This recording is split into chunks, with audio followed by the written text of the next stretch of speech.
De la belle visite dans le studio, Anthony Martineau, ça va bien? Salut, ça va toi? Ça va bien. Retour de Boston. Tu es allé faire une petite promenade à Boston pour une bonne raison. Ouais. Rencontrer des espoirs du Canadien. Tu as en même temps réussi à faire Kent Hughes. Bravo, en passant. Très bon article. Si vous n'avez pas lu, allez voir Très ça. gentil. Mais je veux que tu me parles de Lane Hutson. Est-ce que c'est une petite carte cachée pour le Canadien dans les années à venir?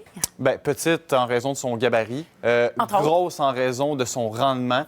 Ce qui le rend particulier, Lane Hutson, honnêtement, c'est pas compliqué. C'est l'effet de rareté qui l'amène au Canadien de Montréal. Un gars avec ce profil-là, un défenseur qui bouge bien la rondelle comme lui, qui peut jouer sur l'avantage numérique, qui est très difficile à battre en situation d'un contre un parce qu'il est excessivement rapide.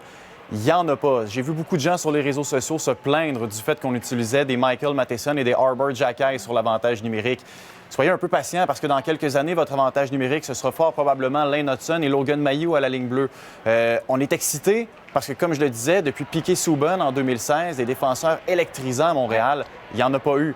Et Lane Hutson attire tellement l'attention pour les bonnes... Il pourrait devenir ce défenseur-là? Bien, il est dans le moule d'un défenseur électrisant qui fait bondir les gens de leur siège. Et d'ailleurs, il impressionne tellement du côté de Boston University qu'un gars comme Jay Pandolfo, son entraîneur, qui a joué dans la Ligue nationale de hockey, tarit pas d'éloge envers Hutson, même devant les caméras.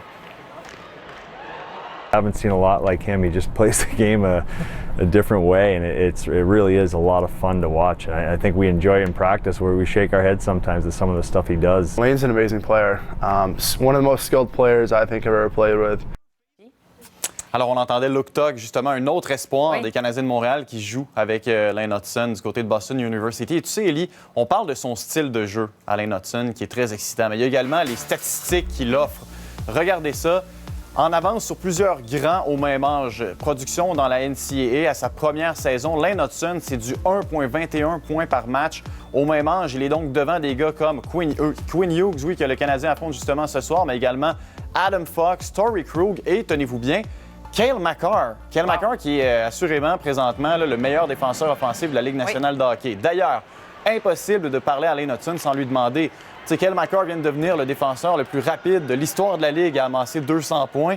Est-ce que tu te vois un jour compétitionner avec Cale Makar au niveau des chiffres et au niveau du rendement? Sa réponse. I feel like I can bring something that Cale Makar brings, and obviously if I'm anywhere close to Cale Makar, that's pretty darn good. So, I think I can get to that level, but time will tell.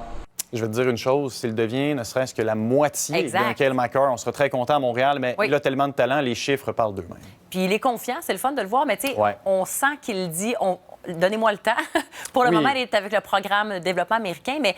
Il joue du côté de Boston University, dans la NCAA. Tu remarquais que ce qui est bien de voir, c'est son développement, la façon qu'on l'encadre, on y va de la bonne façon. Absolument, absolument. Et on sent un vent de renouveau du côté de la façon dont on traite les espoirs à Montréal. Vous voyez, Lane Hutson qui me disait justement, j'ai plusieurs discussions avec Adam Nicholas, avec Rob Ramage, et chaque semaine, on lui envoie des clips, des extraits vidéo où on lui dit, écoute, tu devrais travailler telle chose en zone offensive. Ta prise de décision, moi, je travaillerais ça. Donc, ça lui permet d'avoir un suivi rigoureux, de travailler sur ses lacunes. Et il y a également une bonne discussion que j'ai eue avec Lane Hutson, justement, sur le fait que Rob Ramage, en bon québécois, le feed bien sur les dangers de jouer avec les mises en échec. On veut qu'il se protège, on veut qu'il comprenne les risques de jouer avec contact parce qu'il est très petit. C'est un gars de 5 pieds 9 pouces, 161 livres.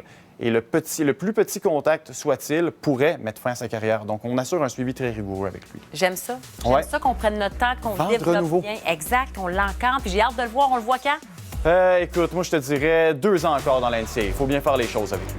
Merci, Anthony. Super intéressant. N'importe quand. Salut.